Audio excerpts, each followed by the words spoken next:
and welcome to Unstoppable Stories That Move, a podcast with a purpose. Our mission is to raise money for medical research while shining a light on ordinary people who do extraordinary things, from everyday athletes and artists, scientists and survivors, caregivers and changemakers. These people relentlessly pursue their dreams, pushing through pain and setbacks. But why? Why do they do it? And what makes them unstoppable? I'm your host, Sally Hed Dahlquist. You can hear my story in episode 1. And now, stay tuned to listen as these seemingly normal people share their stories of resilience and inspire us to keep moving forward. Let's get to it. Hi, everyone. I'm Sally Hed Dahlquist, zooming in from Afton, Minnesota. Thanks for tuning in today. I'm here with the unstoppable Celeste Glover. Celeste is a community builder, an athlete, a fundraiser, and a survivor of a spinal cord injury after a motorcycle accident. Celeste is a paraplegic who is currently raising money for spinal cord treatment. And she's here to help raise awareness for spinal cord injuries and life as a disabled person. So let's hear from Celeste. Hello. Hi. Hi, Celeste. How are you? I think I have my head aligned perfectly with the glare on the monitor behind me. You're glowing. Yeah, I have a halo. I like it. I like it. I learned today in doing the New York Times spelling bee thing. I think that's a nimbus. The Greek gods. Yeah, like the nimbus clouds. Yeah, Apparently also that's a halo around your head. I looked it up. I'll go with that, yeah. Now I'm going to have to look it up again. It also is not, it prevents me from blinding you. Do you do any of those word games? No, I quite enjoy word games, and there is a word game I do once in a while on my phone, but since I've been injured and am now living in a wheelchair, which is hard for you to see, here's the handles. It is, time is even more of a valuable commodity. What's on the back of your shirt? What's your t-shirt from? My t-shirt is a friend's custom motorcycle building company who, when I was injured, we were actually just outside of Great Falls, Montana, which is where he was located. We had just visited him that day and the day before. And he wound up buying the wreckage of my motorcycle turning it into a custom shop and selling it. So he turned it into a custom chopper? Turned it into a customs chopper and then raffled it for a fundraiser to build a BMX park in town. Oh, in Great Falls. Yeah. Oh, okay. So I was totally happy. Being a skater, I'm not a BMX rider, but I'm a skater. And being a skater, I thought that was totally cool, A BMX park. Now, is that on dirt bikes? BMX is dirt bikes, yeah. And he built a whole park with the money that he got from that one? Oh, no, it was a contribution. Wow. Yeah. That's amazing. So I thought that was cool. He's doing something like that rather than just selling it for a profit. Yeah. So this is a podcast with a purpose. Glad you mentioned that. Yeah. It is. I have a purpose. It's a podcast with a purpose to raise money for medical research. I love that. We need more medical research for spinal cord injury. Yeah, near and dear to my heart. Yeah, because I've overcome some pretty tough medical challenges myself, but then spent my career doing medical research in biotechnology. And so actually, some of our products were used to look at spinal cord injuries. One experiment at the University of Minnesota, they were, trying to get the nerves to stay alive and stimulate them. And so using my products, they could tell that the nerves stayed alive and could regrow for about 6 weeks after an injury. But then after that, they were just too far damaged to recover. So my products are color molecules, they're red or blue, and they measure dead and dying cells. Interesting. They could treat these neurons try and keep them alive as possible, as long as possible. And then they were using my products so they could determine when these nerves started dying. Yeah. So I did provided those color molecules for many, many years. And the company is called Immunochemistry Technologies. They're in California now. I sold out in 2020 and retired. So this Good for is you. my, Hell yeah, yeah. crazy. This is my retirement gig. Raising money. That's wonderful. You're a young lady and able to retire and do what's your passion. It's Yeah, everybody's dream. it is. I am living the American dream. I can't believe it myself. I just look around and go, God, I am one lucky SOB. So have you heard of NVG 291? No. That is a peptide that's been developed out of Vancouver, Canada, that is currently in FDA trials, but they are claiming that, or they are showing that it is helping nerve cells to regrow. And Yes. they're testing it on people who are up to 10 years post injury. Wow. Yeah, they're having some amazing results. Wow. A company called NerveGen. Nerve Gen. Okay. Yeah. Okay. Well, I'm going to do a little plug. So, for those of you out there who might want to support this type of research, you can donate to my charity at unstoppablestoriesthatmove.com or mail a check to P.O. Box 12 in Afton, Minnesota, 55001. So we'll get to know each other just like everybody else does too. I'm doing a fundraiser as well Yes. for my medical procedure I'm saving up for, and my website is onmyfeet.org. I'm partnered with Onmyfeet.org. 501c3 Help Hope Live. If any donations want to be tax deductible, you can do that through my website. Yes. Thank you for mentioning that. So, your friend Rachel H. Rachel Husher. Rachel Husser. Yeah, she nominated you through my website as a potential guest for the show. And I'm really glad she did that. So, what she told me was that you were a paraplegic and that now you are actively, you still are as active as you can be and have done some wheelchair 5Ks and are now fundraising for this procedure. So that's how we connected, even though we haven't actually met before. Yeah, it keeps happening. I keep running into people that, for one reason or another, we have something that connects us. So, yeah, my passion, the thing that drives me. I read your outline, and it has to do with why Home Depot is calling me. Oh, what are they doing? Well, being a paraplegic who survived a devastating spinal cord injury, Yeah. at that moment I was living my dream as well. And then the rug got pulled out. But I still am the same person who I was before. That didn't change. And that Mm-hmm. person is somebody who specializes in bringing new life to highly distressed 100-plus-year-old houses and revitalizing communities and keeping them as rentals that are, I don't like using the word affordable, but Mm-hmm. because then people automatically start thinking cheap. Yeah. But I do keep my rents slightly below market because I Mm. find that I keep better renters that way. Yes.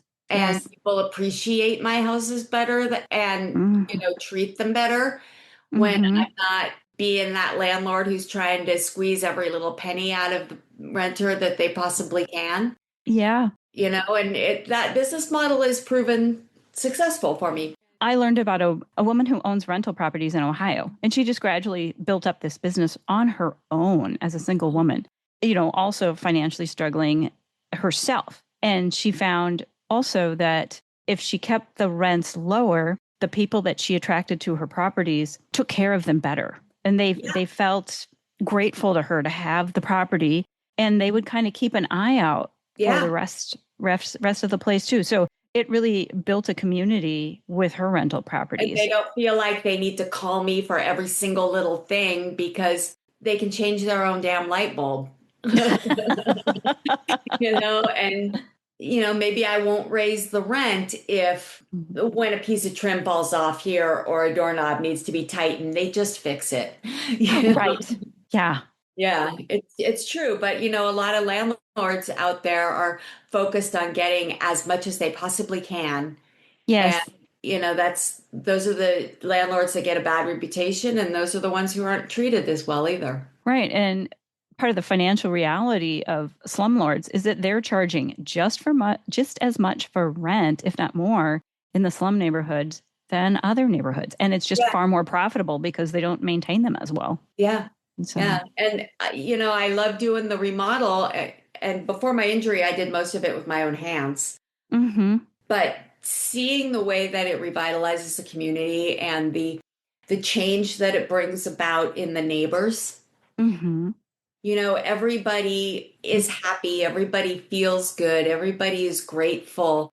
It just really it gets me. And it's yeah. something that I can't give up, even though I can't physically install a toilet anymore. I can't physically, tile the backsplash anymore. And now I have to pay other people to do a lot of the things that I used to do myself. I Yep. can't climb on a roof and repair a hole in the roof. I got to pay somebody else, and that's I'd call that a my bonus. bottom line. My whole business model has had to change because I'm paying other people to do things that I was doing. Yeah. And yeah, I have had to raise rents just a little bit. You're in Arizona now? Tell me about your Yeah. location. I'm in Phoenix, Uh-huh. Arizona, where it's currently 115 degrees outside. Oh God, wow. I'm invested here in Phoenix and also in a small town called Globe, which is 90 miles east southeast. Is it hotter there? No, it's 4,000 feet, so it's Okay. much cooler there. Yeah, I'm in perfect Minnesota right now, in Afton, Minnesota. So Beautiful right now. 30 miles east of MSP Airport. And yeah, it is a gorgeous summer day. It's as good as they get, except it's kind of windy as hell. Till November comes around and all y'all come down here. That'd be great. In fact, I was thinking about coming down there for New Year's. My sister just bought a house in Arizona. So we want to go down there. Oh, she did? Where? Yeah, by Tucson. I'm currently remodeling a commercial building that I bought in Globe into three one-bedroom apartments that I'm going to rent as Section 8. So that's the subsidized.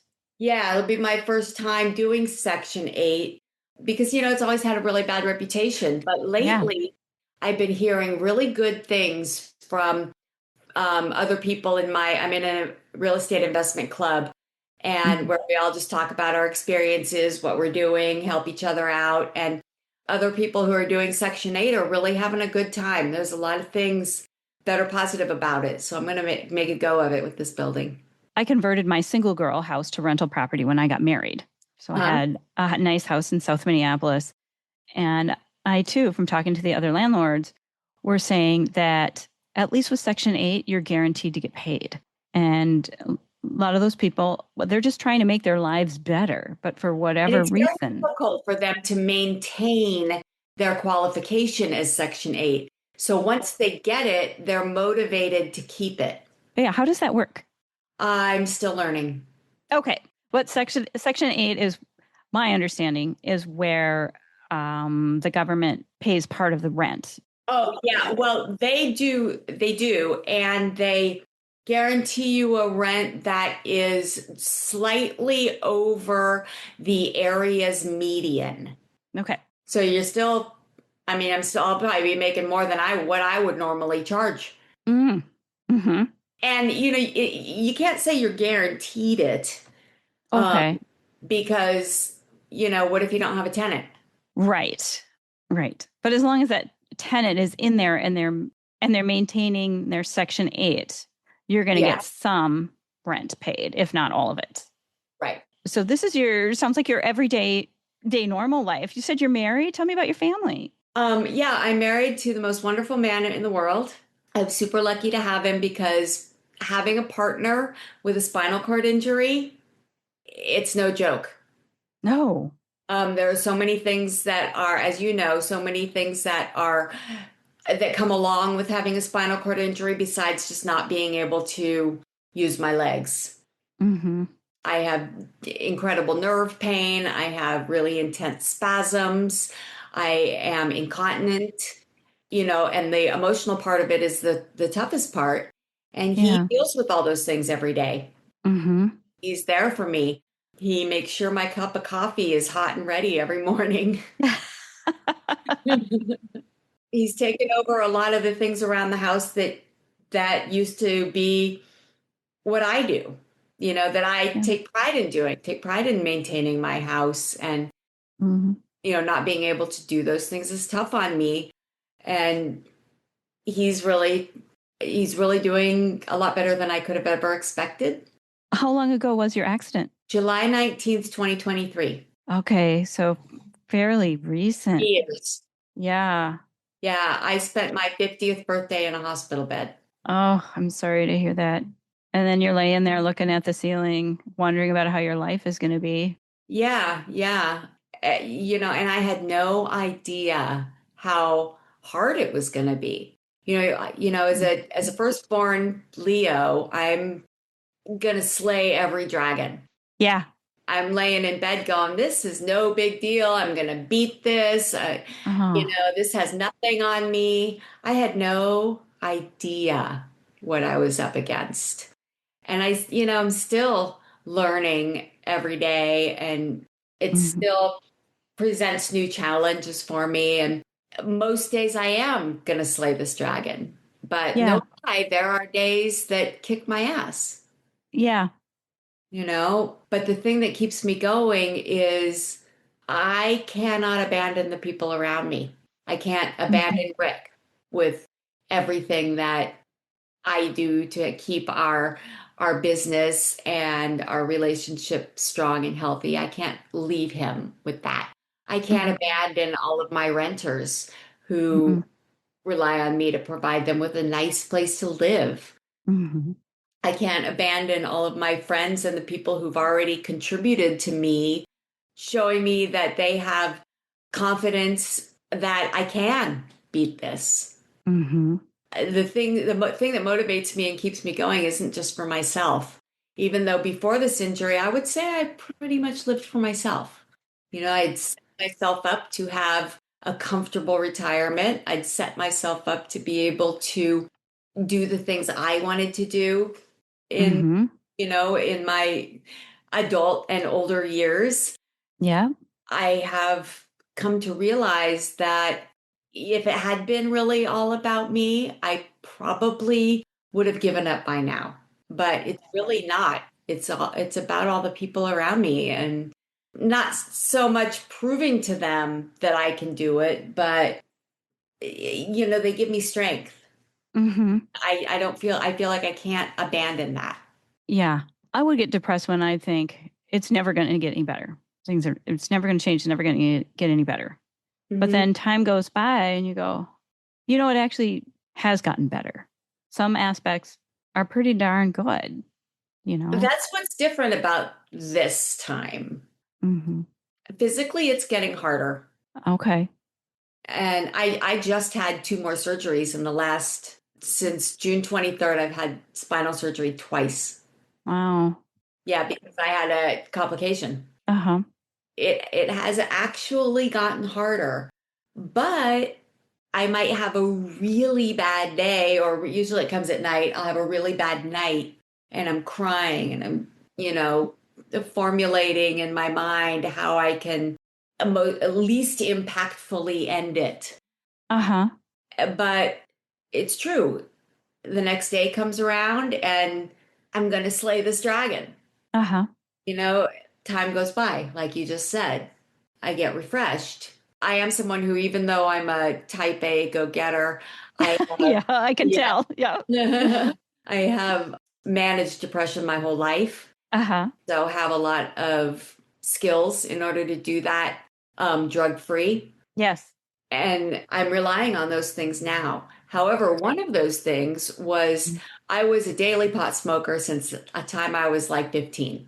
Okay. Even though I'm, a high achiever, have done a lot more than most people, a lot of that time I was stoned in order to keep me from having the high highs and the low lows and Mhm. to keep me off Prozac. So it regulated your moods. Yeah, helped So, regulate my moods. so instead of being manic. Uh-huh. Exactly. Although everybody loves getting manic. The opposite of that, we don't love so much. But I did find that after my injury, when I was high, I became even more emotional. And my lows were so incredibly low Oh, yeah. that it drove me to stop. So Mm-hmm. it's been a year and 2 months now. I mean, I was smoking for what, 35 years. And a year and 2 months now, and I haven't. And I do find it's harder to get into my workouts because another important aspect to managing the moods is exercising, cardiovascular workout. Mm-hmm. It's harder for me when I'm not stoned to dive deep into my workouts and lose myself into the workouts. Uh-huh. I mean, I'm still working out, of course, I have to, Mm-hmm. Yeah. but I don't, that emotional part of it isn't as freely coming as it is, Mm-hmm. when I'm stoned. But at Mm-hmm. the same time, I'm not getting the low lows, and that really makes a difference. Mm-hmm. So what are you doing for exercising? Rachel said that you've done some 5Ks. I did a 5K, yeah, which is funny because training for the 5K, I did 100 5Ks. Oh, yes. The irony. The Yeah, training is more than the event. yeah, it's true. I did the Garmin Marathon in Tucson, Oh, 5K, okay. in my regular wheelchair. And I would love to do longer ones, but I also realize that I need a real race wheelchair to do longer ones. These Mm-hmm. regular wheelchairs are not built for it. No. I just read that the first wheeler in the Boston Marathon, did it in a regular hospital wheelchair. So Wow. clunky compared to today. Yeah, yeah, yeah. Very and tough on the shoulders. I kind of hurt myself on the shoulders. And I can't, I'm not in a position to risk that. Uh-huh. So I do have at home an an FES bike, which is a functional electrostim bike. Okay. And it's designed for paraplegics. It's a exercise bike. It's made by Myolin. It's called a Myocycle. And the bike has a motor in the pedals. And Mm-hmm. it also is connected to a computer that's connected to stim pads, like what you use at the chiropractor. Yes. I call them spiders, Yep. and it feels like spiders. And the stim pads I place on my body in particular strategic locations. So when the bike is going, the computer generates electrostim through the pads in the same pattern as though I was really pedaling the bike. And so Mm-hmm. my muscles fire in that same pattern on my lower legs, hamstrings, quads, glutes, and lower back. And I can control how much electricity goes through so it makes my muscles flex as strongly or as gently as I choose. Mm-hmm. And the more power my legs give or my body gives to the bike, the motor backs off. Oh, And okay. the computer keeps track of how much energy I'm giving back to the bike. And it keeps track of my symmetry, right side versus left side. And Mm-hmm. I can watch it all on a screen in front of me. So that's my number one most powerful tool that I have for exercising. It's the first thing I do every morning. Is that maintaining your muscle strength? It's maintaining my muscle mass and my muscle strength. So think about how that affects my spasms and tone. It's a catch 22. The Okay. stronger my muscles stay, the stronger my spasms stay. But Okay. I don't want my muscles to get weaker, so I just deal with stronger spasms because I don't Yeah. want to take more medication that will lighten those spasms up. I'd rather just have stronger muscles. How's the circulation? That helps with the circulation a lot. Yeah, because your blood and your lymph system is supposed to help remove, the lactic acid buildup Right. and other stuff. So is that helping there? It helps there. I also use massage wraps at night. Before I Mm-hmm. go to bed, I wrap my legs for about an hour with air massage.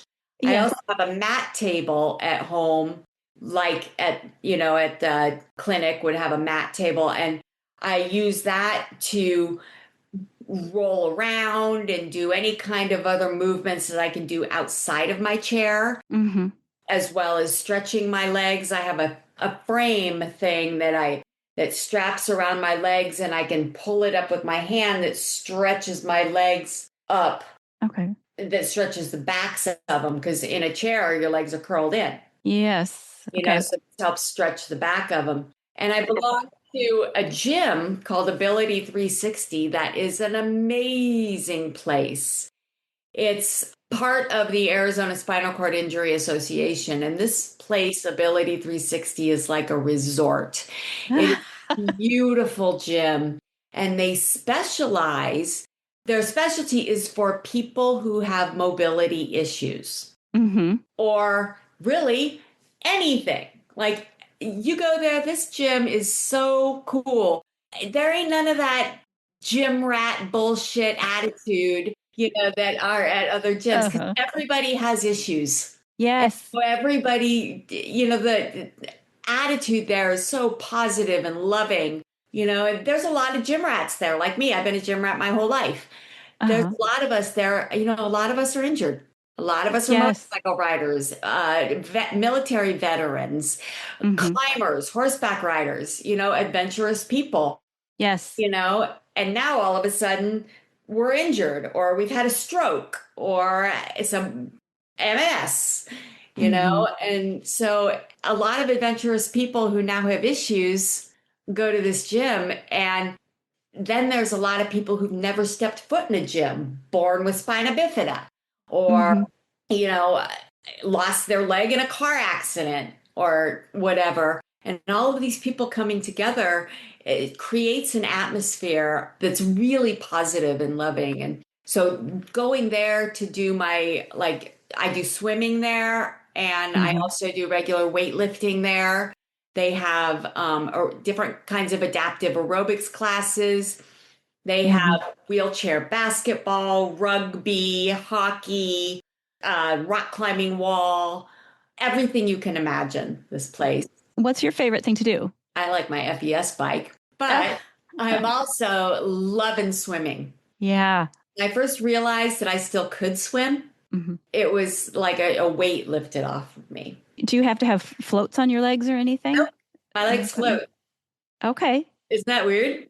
I can Yeah. totally just like lay on my back and float like normal. Yeah. Right. Even better Okay. than I did before. Uh-huh. When I'm swimming and I'm actually doing strokes, my legs do tend to kind of sink. But Mm-hmm. the faster I can get myself going, they kind of start to come up. When I'm Yeah. on my back doing backstroke, they stay up. Mm-hmm. I spend a lot of time kind of rolling my body around, just moving in ways I can't move in the chair. Yeah. Being, Sometimes gravity sucks. yeah, being anti-gravity, and what a difference it makes. Uh-huh. I know I always like to do swim classes. I'm swimming almost every day just to move. Like somehow yesterday I spent all day at my computer, and by the end of the day I'm like, I just want to go out and swim a little bit. It's so good. And then for you, now you have a lifetime of that. Yeah, what a difference. I'm sorry to Luckily, I can rub swim that in. most of the year here. Yeah, Hmm. and I could swim most of the year. And being at Ability 360, they have the chair that I can use to get in, Yes. and there's other people who are weirds, in the pool. So I'm not, they're not looking at me thinking I might pee. Yeah. Yeah. You don't stand out. I don't stand out. Yeah. Hmm. Yeah. So as far as your questions about working out, those are all of the things. I did meet a new friend in the park when I was training for the marathon. We both just happened to be taking a break in the shade Uh-huh. and got to talking. Hey, what are you doing? Hey, what are you doing? turns out, out of nowhere, random person in the park, turns out she teaches wheelchair pickleball. Oh, wow. Yeah. Great. So now we're like best friends. And Okay. I've been practicing wheelchair pickleball, which is totally fun. Uh-huh. I don't have a sports wheelchair. A sports wheelchair has the wheels that are cocked like this, so Okay. it's not quite so tippy. My Yep. wheelchair, if I reach over too far or too fast, I could go over. Oh, okay. But pickleball is nice and slow. So Yeah. the risk of that isn't as much of a risk as it would be in wheelchair tennis, which is a big popular sport Mm-hmm. among the wheelchair community. Mm-hmm. Sports wheelchair is like $10,000. Yeah. I think for some of the marathon people, they're spending 30,000 on their Yeah, for chairs. those. Yeah. Those elite athletes. Oh gosh. hmm So you said you are raising money, you have your own charity. Tell me more about that. Yeah, I'm raising money to participate in a procedure that I can't yet get in this country. And I Okay. pause when I say that because I'm also on a list and have been contacted by some folks who are doing this procedure as an FDA clinical trial. So I Mm-hmm. might be able to get it in this country in that way. Yeah. But right now, it's only available to the retail market Mm-hmm. in either Bangkok or Guadalajara. It's the same company. Okay. And they've been doing it since 2016. Uh-huh. So it's established, high tech hospitals. None of it's Yep. questionable. In fact, what they're doing is they're installing a spinal cord stimulator, which Mm-hmm. is a device that's been FDA approved in the United States since the 60s for use for chronic pain. But the thing that is not FDA approved in the US yet is for to use it for voluntary movement. And that's what these folks at Verita Neuro are doing. They've got it connected to a computer and they're training users to connect with their brain to use for voluntary movement. They pair that with stem cells, which, as we know, are not yet FDA approved in the US, although you Mm-hmm. can now get them in the US, along with 5 weeks of inpatient physical therapy. And they specialize in spinal cord injury. So they're having some amazing results. And I'm saving up to do that. Thing is, it's $110,000. Okay. And what is the name of the company now that's doing this? The center? Verita, V as in Victor, ERITA, Neuro, Neuro. And then are they working with the FDA at all for approval in the They US? are not, because they're based in Bangkok, so they don't really care about the United States FDA. Right, they don't. I mean, Yeah, the FDA is positive and negatives, because yeah. they really want to be sure that the clinical trials are done in an impartial scientific fashion. Where's the data? It takes a long time. And That's where this group out of Houston, there's actually four FDA trials going on for this very thing, for using the spinal cord stimulator to induce voluntary movement. Four trials going on in the US right now. Mhm.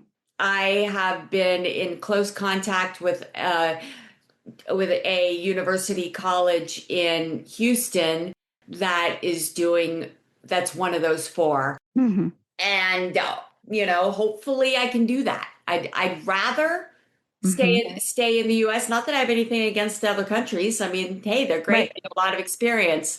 But if I can do it without spending the $110,000. And the other Yeah. thing about doing it with an FDA trial is that they include lifetime follow-up Oh, okay. That's important. Yeah.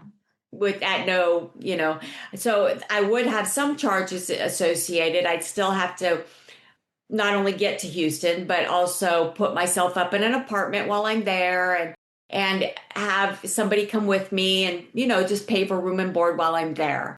But, Yeah. I can do that for, $20 or $30,000, not $110,000. Yes. Yeah. And then you'd have to have someone sub for you at work too. Luckily, I'm self-employed.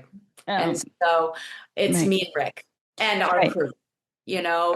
You have a staff who Yeah, I can have staff. who So can my take up for our you. people would cover for me. I mean, they're supportive. Yeah, that's nice. You don't have to worry about losing your job, taking that Exactly. much time off. Yeah, exactly. Of course, I would still be available to the phone and to Zoom to have Hmm. meetings and manage things. Yeah. Okay. So if you get this treatment, then ultimately, would that restore the nerve growth using the stem cells and then the stimulation to keep them alive? Ideally, it would restore the nerve growth. So I'm raising money to do the treatment at Burita Neuro in Guadalajara Yeah. because I can't rely on the FDA trial. That would be Yeah. great if it happens, but I'm raising money for something I can actually work toward. Yeah. So the stem cell portion of it, nobody can really say how it's going to affect one person or the next person. Everybody's different. Right. So ideally, the stem cell portion of it would do just that, induce my nerve cells to regrow. Hmm. The spinal cord stimulator portion of it bridges the injury. So Hmm. all of the crazy electronic or electric, electromagnetic action that's happening below my injury is right about here. So Okay. below the injury that's doesn't have any place to go and doesn't have any brain signals to tell it what to do Yeah. would bridge the injury through use of the spinal cord stimulator, and the brain can tell those areas what to do. And so it creates voluntary movement. At this time, the way that works is certain movements at a time. So you train your left leg to bend at the knee. You train your left leg to step. You train your right leg to bend back at the knee, then bend forward at the knee, then step. So Hmm. it's almost robotic, but Yeah. the more you practice those things, the more fluid they become, and then you add more movements on top of them. Hmm. And so that's how that's working. And I've interviewed a lot of people who have actually gone through the whole procedure. And I found a variety of different outcomes. A Hmm. lot of it depends on the health that the person is in when they go into it. The stronger they are, the healthier they are, the better outcome Hmm. they'll have, the closer they come to walking. Burrito Neuro stops short of saying you will be walking. They say you will be able to control voluntary movement, stand and take steps. The Hmm. goal is to stand and take steps. Yeah. The best I've found is one guy, and of course, not everybody wants to be interviewed by me, Right. but Yeah. one guy I met who is also athletic, he's a lot younger than me, but he's also a healthy athletic guy. He can walk 50 yards with crutches, and he has a very similar injury to mine. That makes a difference too, is what kind of injury do you have to begin with? Yeah. That makes a big difference. Everybody's injury is different. Hmm. So that was pretty encouraging that he could do. I just want to be able to walk my happy ass from the bed to the bathroom, you know. Yeah. But the thing is, regardless of how much improvement people have had in terms of being able to stand, take steps, and or walk, Mhm. everybody, even the people who went in overweight, unhealthy, everybody is having incredible improvements in terms of getting rid of their spasms and nerve pain. Okay. And everybody has regained control of their bladder and bowel. Oh, That's worth it in itself. yeah. So it's helping you control more of those autonomic nervous Yeah. responses. Yeah. I mean, some people their breathing is affected too. A lot of people get autonomic dysreflexia. And that's Yeah. what the bladder and bowel problem is. You know, Mm-hmm. your autonomic part isn't reflexing right. Mm-hmm. Breathing, heart rate. Luckily, I don't have those problems. And I'm Yeah. sure it's because well, my injury too is below my lungs and my heart, Okay. barely, but it is. Yeah. But I also, went in to my injury as somebody who was already very athletically fit. Mm-hmm. Do you want to tell us about the accident at all? Yeah. I mean, yeah, what happened? Yeah. Rick and I are each on our own motorcycles. Mm-hmm. We were 14,000 miles and 6 weeks into the trip of our lifetimes Oh, wow. Yep. when that morning we had left, or it was afternoon by the time we left Great Falls, and we were headed to Glacier National Park Yeah, that's in Montana. in Montana. Yeah, beautiful. And when a large animal appeared in front of me on a country road. Oh. And I hit the animal, but I swerved. Uh-huh. I hit some gravel and Oh. went off the road and was thrown from the bike. Oh. So I was wearing a helmet. Yes, on purpose, of course. Yeah, but that does nothing to save your back. So Yeah. I survived a T6, T7 complete spinal cord injury. Since then, the T6 portion of it has pretty much healed. So now it's a complete T7. And I say that because the T7 part is the part that still kind of pinches my spine. Okay. Even though I do have bars in my back from T5 to T9. Mm-hmm. So it's pretty much most of my thoracic is being held straight by bars. Mm-hmm. I was conscious. The only time I lost consciousness was the moment I was thrown from my bike until I hit the ground, which was a split second. So I was Mm-hmm. conscious for the whole thing. And I'm looking at how old you are. You'll understand the humor in what I'm about to tell you. As I rolled around and found the sky, found up, Mm-hmm. I didn't know what was going on, and was laying there, and my midsection was blowing up. So I unzipped my vest, undid my pants, and my husband and a friendly stranger were looking down at me. And Mm-hmm. he had been about 200 yards ahead of me when I didn't come around a bend, and he Mm-hmm. waited and came back.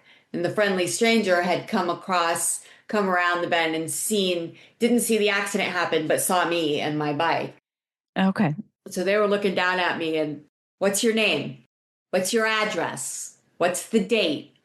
Where are you? Who's the president? Right? Yeah. July 19th, 2023. And the only question I couldn't answer was, who's the president? 2023. And we all agreed that I did not have a brain injury. It's completely unimportant at that point. Right. But funny because of who the president was. You block things out. Only people over the age of like 40 laugh at that. And it's not a joke, it really happened, but but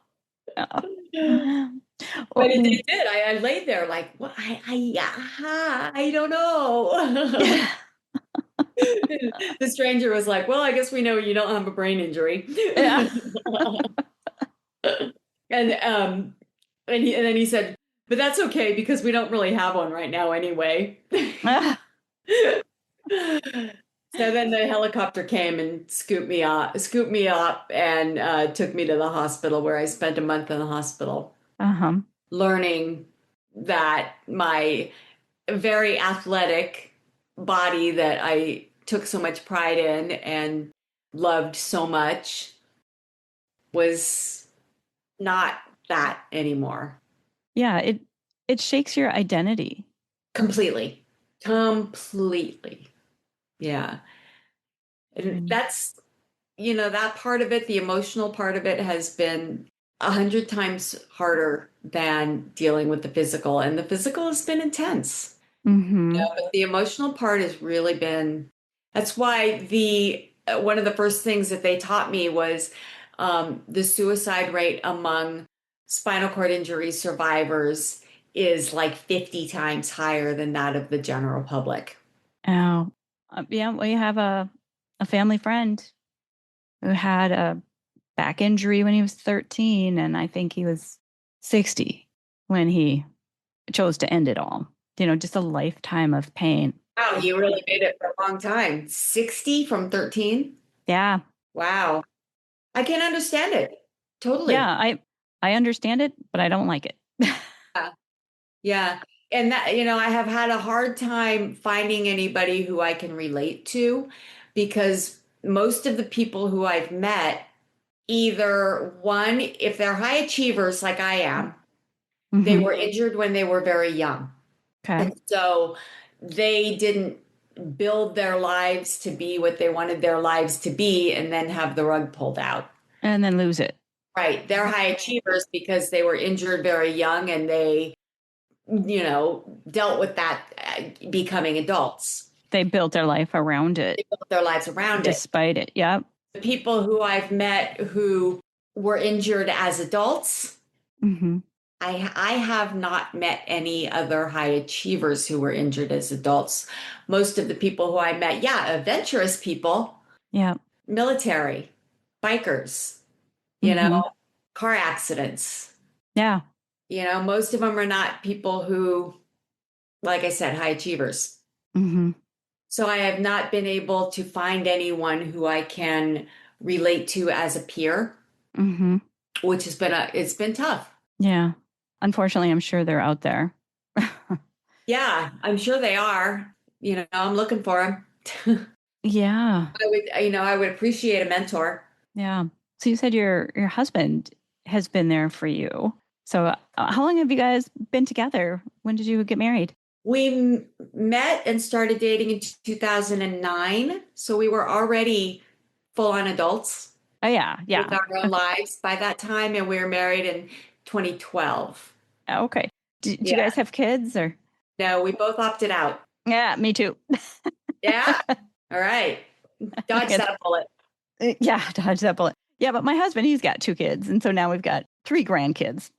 So that's one thing that I have a different perspective on now also Uh-huh. Uh-huh. is, and now I'm with the injury, I'm thinking about, well, who is going to be there to take care of me?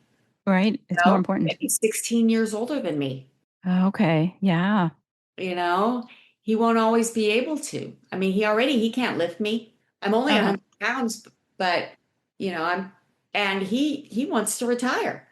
We were Yeah. going to retire his end of the business. His end of the business is commercial construction. He's a general contractor.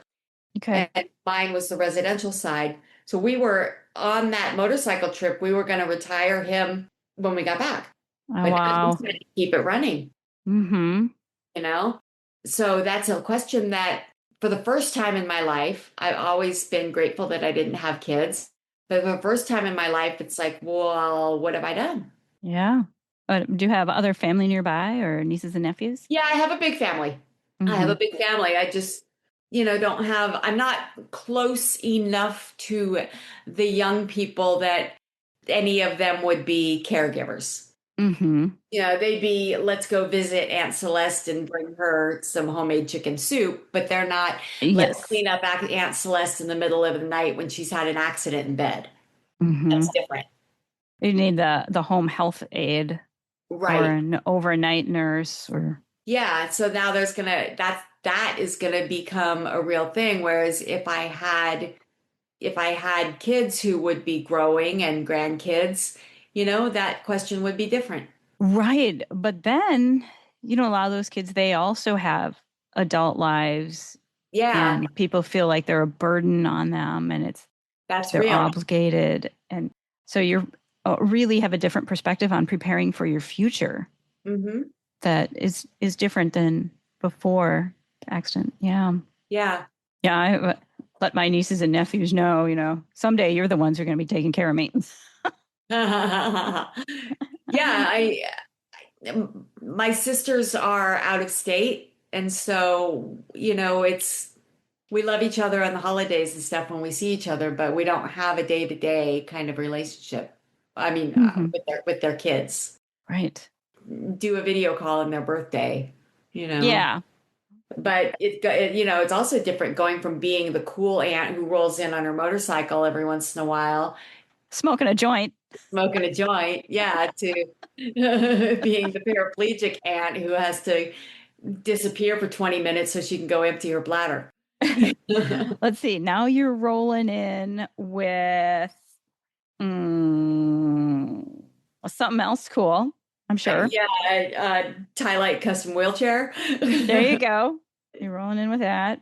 Yeah, everything's different in ways I could never have imagined or ever planned for.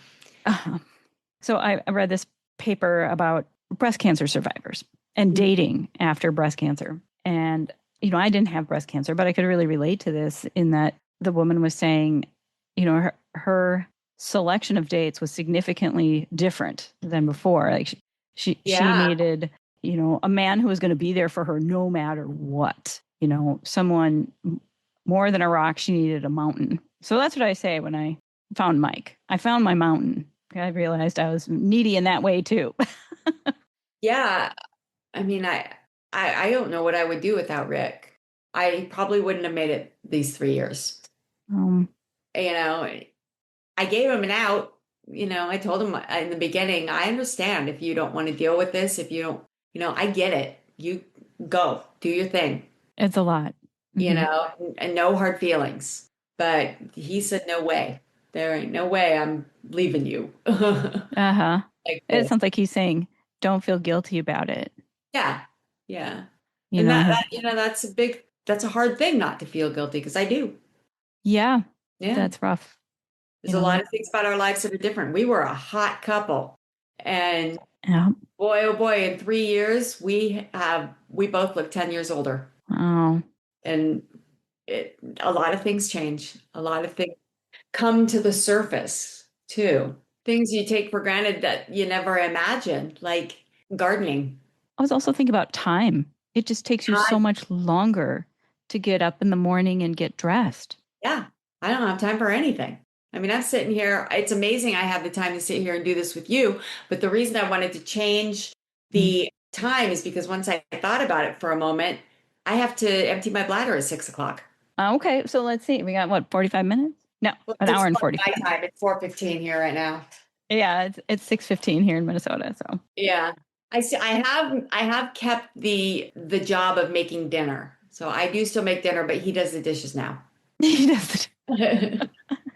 And it's hard to make dinner because I'm up here now. Right, the counter's too high. Yeah. And we had just finished remodeling our kitchen right before we left on the trip. Yep. So I'm not changing that.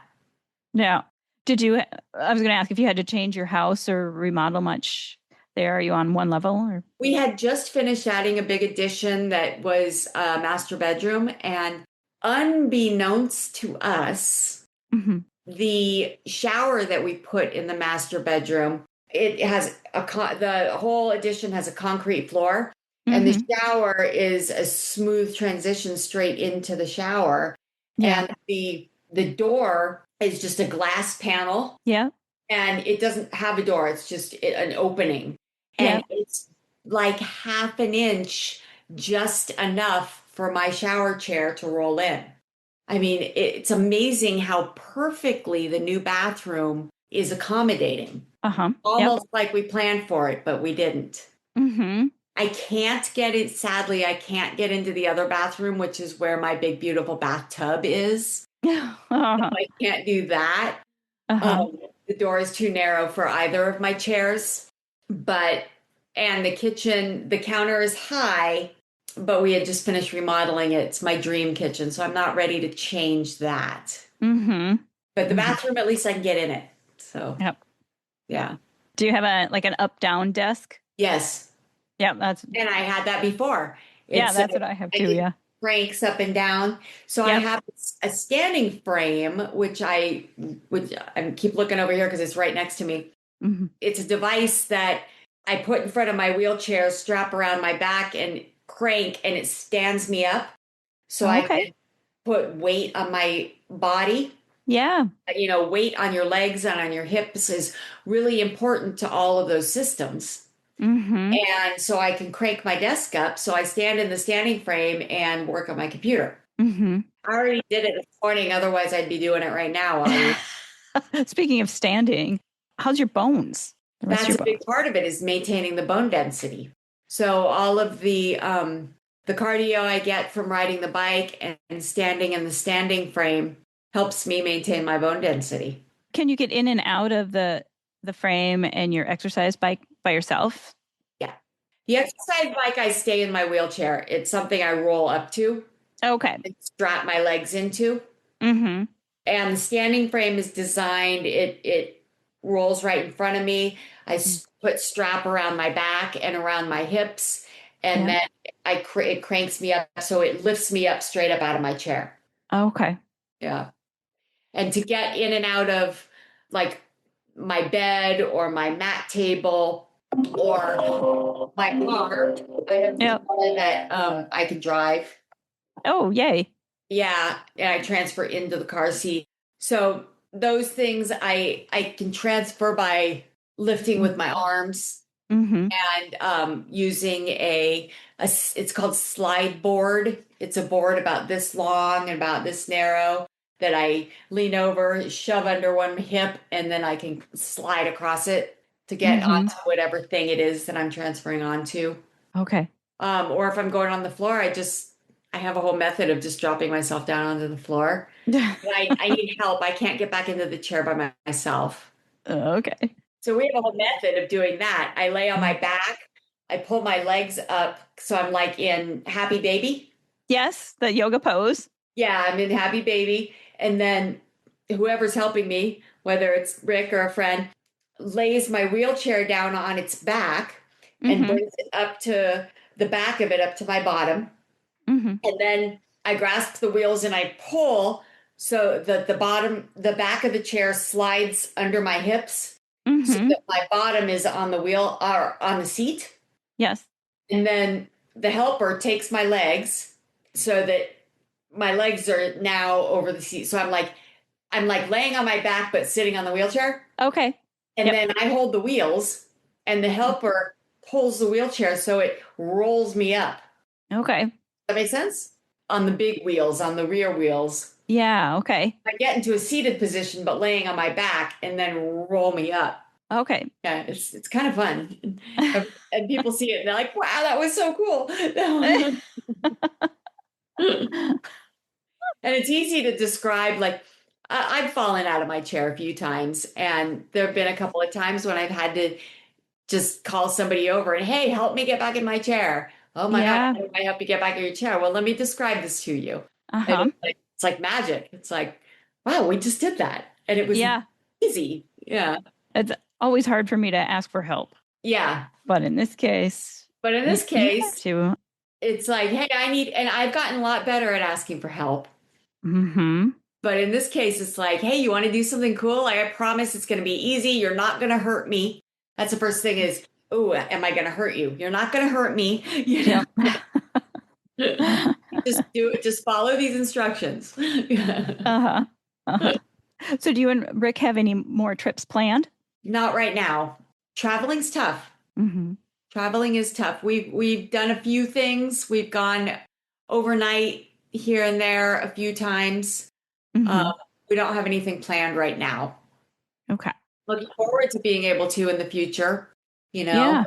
right now, really all of our money is going towards either business or on my feet. Yeah. Hard to justify taking a trip when we could put that money in the On My Feet fund. That is true. Yes. You have priorities, the other priorities. Yeah. And it's onmyfeet.org. Right. Yeah.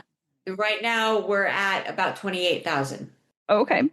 That's amazing. Yeah, we just had a really great fundraiser on the August 15th. It was for my birthday. And we had a really wonderful party at a friend's bar in Tempe where we had 5 bands. Everybody was dancing, everybody brought the love. We Hmm. had a really successful raffle and silent auction. So we'll have another one probably come February. You know, we got to skip Okay. the holidays. So, what's surprised you the most about being on this new journey? So many things. What has surprised me the most? I have been totally amazed by the adaptive sports community. Hmm.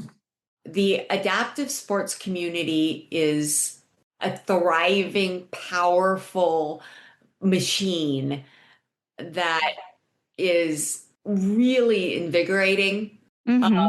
encouraging. I think it's essential that anybody who either is injured or who was born with some kind of disability or who gets one later in life gets themselves dialed into some kind of adaptive sport. They're Hmm. not all super competitive, even though that I find those to be the most fun. You know, but they're so well-rounded and far-reaching. There's something for everybody. You don't Hmm. think of people with any kind of a disability as being candidates for any kind of sport.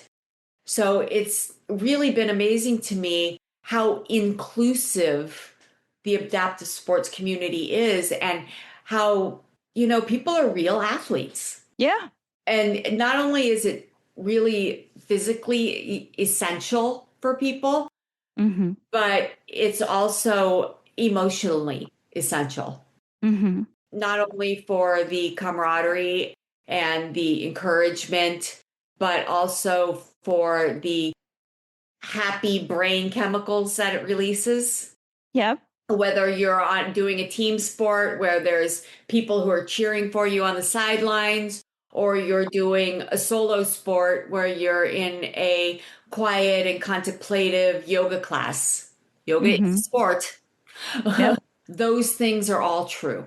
Or if you're, you know, just working with a partner weightlifting or by yourself weightlifting or any variety of things, swimming, you know, whether you're doing it in a group or by yourself, all of those things are true that I just mentioned. And it's so incredibly important to get those things and not hide in your room watching TV, reading books, playing video games. Yes. Reading books is important, but watching TV, playing video games is not. Yeah, I know and I've heard of a couple people where they've had, you know, something physically bad happen, and they basically spent about 2 years on the couch.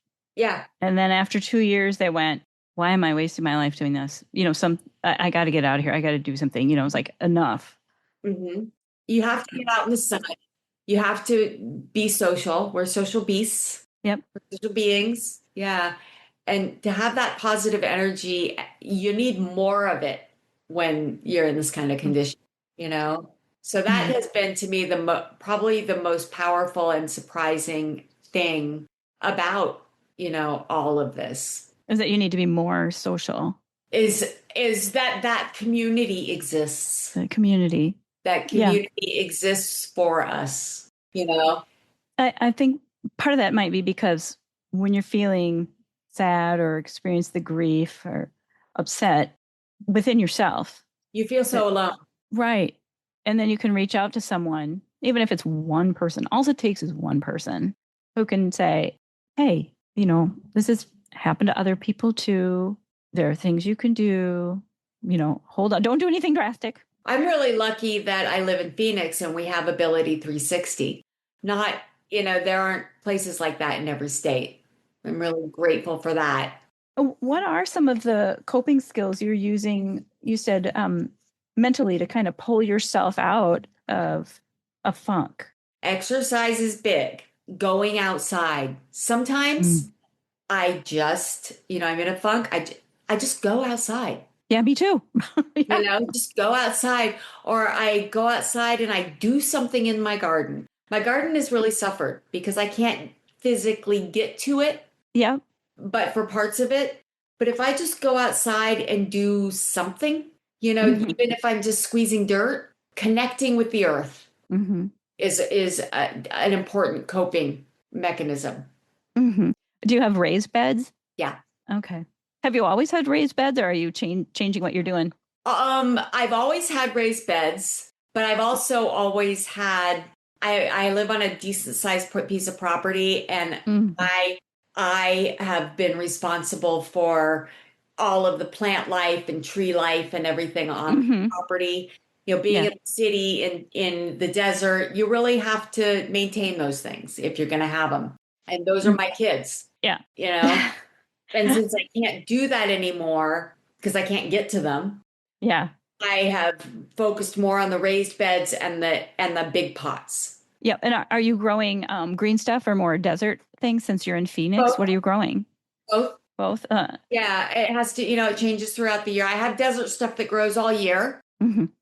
but I also have herbs and Mm-hmm. bell peppers, onions, tomatoes, those things that don't grow all year that I have to Yep. kind of do as I can. My bell peppers are very sad. I don't know what I did, but this year they're not happy with me at Oh all. no. And my sister's new place in Tucson, it came with a cactus, and she's very excited about it. Oh yeah. I love Tucson. That's one of the places we have managed to go and visit, Yep. overnight. Go to Tucson overnight. Yeah. I'm hoping I can make it down there. If I do, I'll definitely add you to the list of people to visit. Love to Yeah. meet you in person. I'm right in the middle of, you take a map of Phoenix and fold it in half and then Yep. fold it in half again, and that's my house. Oh, okay. Yeah, right in the middle. Right smack dab. Nice. Nice. Well, I suppose we should wrap this up. Yeah. So I've got two final questions for you in this episode. And the first one is, what's your purpose? My purpose has changed, as you can imagine.